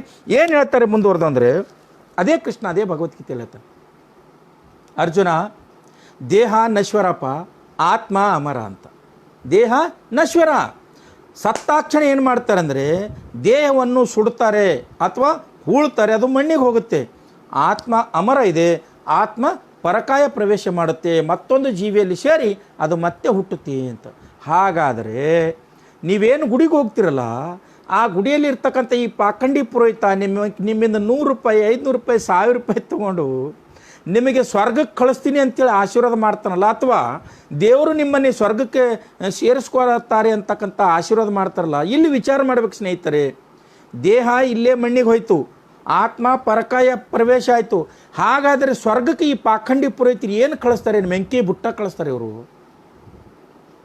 ಇದನ್ನೇ ಬೌದ್ಧ ಧಮ್ಮ ಹೇಳ್ತಕ್ಕಂಥದ್ದು. ಪ್ರಶ್ನೆ ಮಾಡಿ, ವಿಮರ್ಶೆ ಮಾಡಿ, ಸರಿ ಇದ್ದರೆ ಒಪ್ಕೊಳ್ಳಿ ಅಂತಕ್ಕಂಥದ್ದು.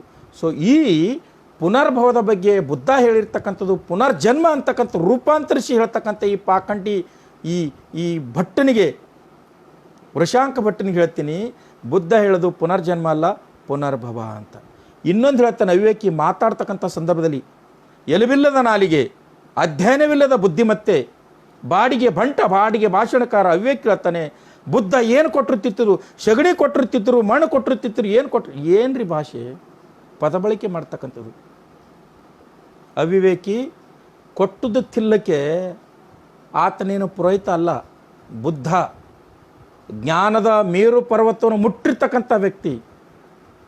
ಬುದ್ಧನಾದ ಕ್ಷಣ ಕೊಟ್ಟದು ಸಗಣಿ ತಿಂತಿದ್ರು ಅಂತಕ್ಕಂಥ ಉದ್ದಟತನದ ಮಾತು, ಅವಿವೇಕಿತನದ ಮಾತಾಡ್ತಿಲ್ಲ. ಅವಿವೇಕಿ ಈ ಪ್ರಪಂಚಕ್ಕೆ ಜ್ಞಾನಾಮೃತವನ್ನು ಉಣಿಸ್ತಕ್ಕಂಥ ಪ್ರಪಂಚದ ಏಕೈಕ ಯುಗ ಪ್ರವರ್ತಕರು ಬುದ್ಧ. ಶೀಲ ಪಾಲನೆ ಮಾಡ್ತಕ್ಕಂಥ, ಶಿಷ್ಟಾಚಾರ ಪಾಲನೆ ಮಾಡ್ತಕ್ಕಂಥ, ಜನರ ಮನ ಪರಿವರ್ತನೆಗೊಳಿಸ್ತಕ್ಕಂಥ ಮನಸ್ಥಿತಿ ಇರ್ತಕ್ಕಂಥ, ಜ್ಞಾನ ಇರ್ತಕ್ಕಂಥ, ಬೌದ್ಧಿಕ ಸಾಮರ್ಥ್ಯ ಇರ್ತಕ್ಕಂಥ ವ್ಯಕ್ತಿ ಬುದ್ಧರನ್ನು ಒಬ್ಬ ಹುಚ್ಚ ಅನ್ನುವ ಹಾಗೆ ಪರಿಭಾವಿಸಿ ಮಾತಾಡ್ತೀಯ ಅವಿವೇಕಿ. ಬೌದ್ಧ ಧಮ್ಮದಲ್ಲಿ ಏನಿದೆ ಅನ್ನೋದನ್ನು ನಿನಗೆ ಎಳೆಯಾಗಿ ಬಿಚ್ಚಿ ಹೇಳ್ತೀನಿ. ಲೈವ್ನಲ್ಲಿ ನನ್ನ ಜೊತೆಗೆ ಬಾ, ಒಲ್ಲಂದರೆ ನೀನು ಎಲ್ಲಿದ್ದೀಯಾ ಅಲ್ಲಿ ಹೇಳು, ನನ್ನನ್ನು ಆಹ್ವಾನಿಸಿ ಬರ್ತೀನಿ. ನಾಲಾಯಕ್ ಬುದ್ಧರು ಸಗಣಿ ಕೊಟ್ಟರು ತಿಂತಾರಂತಕ್ಕಂಥ ಪದ ಬಳಕೆ ಮಾಡ್ತಕ್ಕಂಥ ಇಂಥ ಅವಿವೇಕಿ. ಬುದ್ಧ ಜ್ಞಾನಾಮೃತ ಉಣಿಸಿರ್ತಕ್ಕಂಥ, ಅಮೃತ ಉಣಿಸ್ತಕ್ಕಂಥದ್ದು. ರಿಲೇ ನೀವು ಸಗಣಿ ಚಿನ್ನ ಅಂತಕ್ಕಂಥ ಅವಿವೇಕಿಗಳು, ನೀವು ಸಗಣಿಯಿಂದ ರಸ್ತೆ ಮಾಡ್ತಕ್ಕಂಥ ಅವಿವೇಕಿಗಳು, ನೀವು ಸಗಣಿಯಿಂದ ನೀವು ದೇಶ ಕಟ್ತೀವಿ ಅಂತಕ್ಕಂಥವು ತರಿಯೆಲ್ಲ ಸಗಣಿ ತುಂಬಿಕೊಂಡಿರ್ತಕ್ಕಂಥ ನೀವುಗಳು ನಿಮ್ಮ ಭಾಷೆ, ನಿಮ್ಮ ಬುದ್ಧಿಮತ್ತ, ನಿನ್ನ ನಾಲಿಗೆ ಹೇಳ್ತದೆ ಅಂತಕ್ಕಂಥ ಮಾತನ್ನು ನೀನು ಯಾವತ್ತೂ ಕೂಡ ಮರಿಬಾರ್ದು ಅಂತಕ್ಕಂಥ ಮಾತನ್ನು ಹೇಳ್ತಾ, ನಿಮ್ಮ ಬುದ್ಧಿ ನೋಡಿ ಎಂಥ ಬುದ್ಧಿಮತ್ತೆ ಇದೆ ನಿನಗೆ. ನೀನು ಮಾತಾಡಲು ತಪ್ಪಿಲ್ಲಪ್ಪ ವೃಷಾಂಕ ಭಟ್ಟ. ನೀನು ಬುದ್ಧರನ್ನು ಅವರು ಸಗಣಿ ಕೊಟ್ಟರೆ ತಿಂತಿರು, ಮಣ್ಣು ಕೊಟ್ಟರೆ ತಿಂತಿರು ಅಂತಕ್ಕಂಥದ್ದು ನನಗೆ ನೋವಾಗಿದಷ್ಟೇ, ಖೇದ ಇಲ್ಲ. ಕಾರಣ ಏನಂದರೆ ನೀವು ಹುಟ್ಟಿದ್ದೆ ಹಾಗೆ ತಾನೇ, ನಿಮ್ಮ ಪೂರ್ವಜರು ಹುಟ್ಟಿದ್ದು ಹಾಗೆ ತಾನೇ. ಉದಾಹರಣೆ, ನಾವೆಲ್ಲರೂ ಕೂಡ ಬಾಬಾ ಸಾಹೇಬನ ಅನುಯಾಯಿಗಳು, ಬುದ್ಧನ ಅನುಚರರು, ಧಮ್ಮದ ಮಾರ್ಗದಲ್ಲಿ ನಡೀತಕ್ಕಂಥವ್ರು ಮತ್ತು ಸಾಮಾನ್ಯ ಜನರು ಕೂಡ ನಾವೆಲ್ಲರೂ ಕೂಡ ಹುಟ್ಟಿದ್ದು ನಮ್ಮ ಅವ್ವ ಅಪ್ಪನಿಂದ. ಆದರೆ ನೀವು ಹೆಂಗೆ ಹುಟ್ಟಿರಿ? ನೀವೇ ಬರ್ಕೊಂಡ್ರಿಯಪ್ಪ. ಎಲ್ಲ ಬ್ರಾಹ್ಮಣರು ವಿಷ್ಣುವಿನ ಹಣೆಯಿಂದ ಹುಟ್ಟಿರಿ. ನೀವು ತಾಯಿ ತಂದೆಯಿಂದ, ಸಂಕರದಿಂದ, ತಾಯಿ ಗರ್ಭದಿಂದ ಹುಟ್ಟಿಲ್ಲ. ಅದಕ್ಕೆ ನಾವು ತಾಯಿ ಗರ್ಭದಿಂದ ಹುಟ್ಟಿರ್ತಕ್ಕಂಥ ನಾವುಗಳು ತಾಯಿಯನ್ನು ಸ್ವರ್ಗಕ್ಕಿಂತಲೂ ಮೇಲಾಗಿ ಅಷ್ಟು ಪಾವಿತ್ರ್ಯತೆಯಿಂದ ಕಾಣ್ತೀವಿ. ನೀವು ಹೆಂಗೆ ಹುಟ್ಟಿರಿ? ನಿಮ್ಮ ಪೂರ್ವಜರು ಹೆಂಗೆ ಹುಟ್ಟ್ಯಾರ?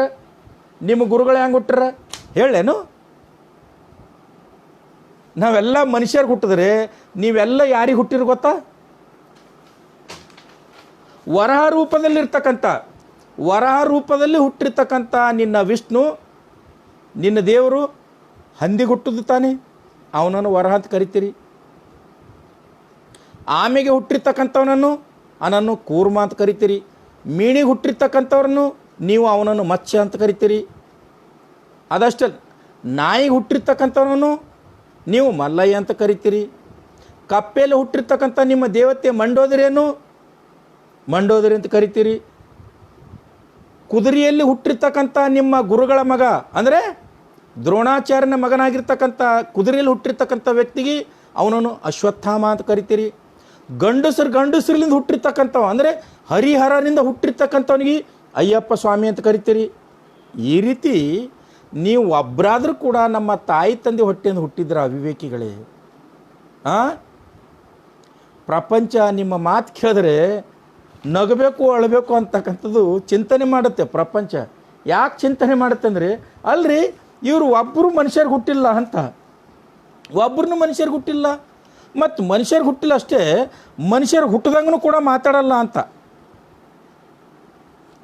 ಅದಕ್ಕಾಗಿ ಸ್ನೇಹಿತರೆ, ಈ ವೃಷಾಂಕ ಭಟ್ಟನಿಗೆ ಹೇಳ್ತೀನಿ, ನಿನಗಿನ್ನೂ ಕೂಡ ಸಮಾಧಾನ ಆಗಲಿಲ್ಲ ಅಂದರೆ ಬೌದ್ಧ ಧಮ್ಮದ ಸಿದ್ಧಾಂತಗಳ ಬಗ್ಗೆ, ಬೌದ್ಧ ಉಪಾಸಕರ ಬಗ್ಗೆ, ಬಾಬಾ ಸಾಹೇಬರ ಅನುಯಾಯಿಗಳ ಬಗ್ಗೆ ನಿನಗಿನ್ನೂ ಕೂಡ ಇಷ್ಟು ವಿಚಾರ ಅರ್ಥ ಆಗಲಿಲ್ಲ ಅಂದರೆ, ಅಥವಾ ನಿನ್ನ ಧಾರ್ಮಿಕ ಗ್ರಂಥಗಳಲ್ಲಿರ್ತಕ್ಕಂಥ ಋಗ್ವೇದ, ಯಜುರ್ವೇದ, ಸಾಮವೇದ, ಅಥರ್ವಣ ವೇದ, ಮನುಸ್ಮೃತಿ, ಯಾಜ್ಞವಲ್ಕ ಸ್ಮೃತಿ, ಬೃಹಸ್ಪತಿ ಸ್ಮೃತಿ, ಗರುಡ ಪುರಾಣ, ಮತ್ಸ್ಯ ಪುರಾಣ, ಕೂರ್ಮ ಪುರಾಣ, ಭಾಗವತ ಪುರಾಣ, ಈ ಪುರಾಣಗಳಲ್ಲಿರ್ತಕ್ಕಂಥದ್ದು, ರಾಮಾಯಣ, ಮಹಾಭಾರತ, ರಾಮಚರಿತ ಮಾನಸ, ಇದರಲ್ಲಿರ್ತಕ್ಕಂಥ ಅನಿಷ್ಟ ಆಚರಣೆಗಳು ಮಾನವ ವಿರೋಧಿ, ಮಹಿಳಾ ವಿರೋಧಿ, ದೇಶ ವಿರೋಧಿ, ಸಮಾಜದ ವಿರೋಧಿ, ಬಹುಸಂಸ್ಕೃತ ವಿರೋಧಿ ಇರ್ತಕ್ಕಂಥ ಅಂಶಗಳು ಇಷ್ಟು ನಿನಗೆ ಅರ್ಥ ಆಗಲಿಲ್ಲ ಅಂದರೆ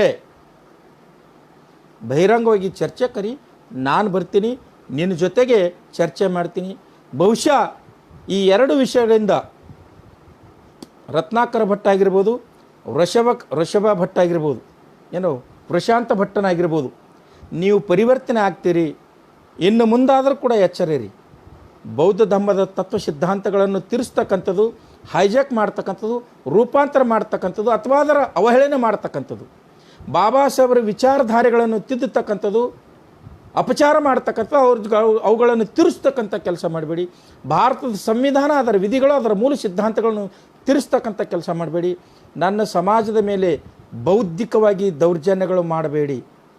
ಇವೇನಾದರೂ ಮತ್ತು ನೀವು ಪುನರ್ ಮೆಲುಕು ಹಾಕಿದ್ದೇ ಆದರೆ ನಿಮ್ಮ ಮಾಸಿನ ಮೆಗೆಯನ್ನು ಅಂದರೆ ನಿಮ್ಮ ಧಾರ್ಮಿಕ ಗ್ರಂಥಗಳನ್ನು ಎಳೆಯಾಗಿ ಬಿಚ್ಚಿ ಜಾಲಾಡಿ ನಿಮ್ಮನ್ನು ಬೆತ್ತಲಗೊಳಿಸ್ತೀನಿ ಅಂತಕ್ಕಂಥ ಮಾತನ್ನು ಕೂಡ ನೀವು ನೆನಪಿಟ್ಕೋಬೇಕು ಅಂತಕ್ಕಂಥ ಮಾತನ್ನು ಹೇಳ್ತಾ, ಇಷ್ಟೊತ್ತು ನನ್ನ ಮಾತನ್ನು ಪ್ರಜ್ಞೆಯಿಂದ, ಆಸ್ತಿಯಿಂದ ಮತ್ತು ಇಚ್ಛಾಶಕ್ತಿಯಿಂದ ಆಲಿಸಿರ್ತಕ್ಕಂಥ ಅಥವಾ ಮುಂದಿನ ದಿನಗಳಲ್ಲಿ ನೀವು ಯೂಟ್ಯೂಬ್ನಲ್ಲಿ ನೋಡ್ತಕ್ಕಂಥ ಎಲ್ಲ ಪ್ರಜ್ಞಾವಂತ ನಾಗರಿಕರಿಗೆ, ಎಲ್ಲ ಜಾತಿಯ, ಎಲ್ಲ ಸಮಾಜದ, ಈವನ್ ಪ್ರಜ್ಞಾವಂತ ಸಮಾಜವನ್ನು ನಿರೀಕ್ಷಣೆ ಮಾಡ್ತಕ್ಕಂಥ ಬಹುಸಂಸ್ಕೃತಿಯನ್ನು ಪ್ರತಿಪಾದನೆ ಮಾಡ್ತಕ್ಕಂಥ ಬ್ರಾಹ್ಮಣ ಸಮಾಜದ ಗೌರವಾನ್ವಿತ ಗೆಳೆಯರಿಗೂ ಮತ್ತು ಗೆಳತಿಯರಿಗೂ ಕೂಡ ನಾನು ವಂದಿಸಿ ನನ್ನ ಮಾತನ್ನು ಮುಗಿಸ್ತೇನೆ.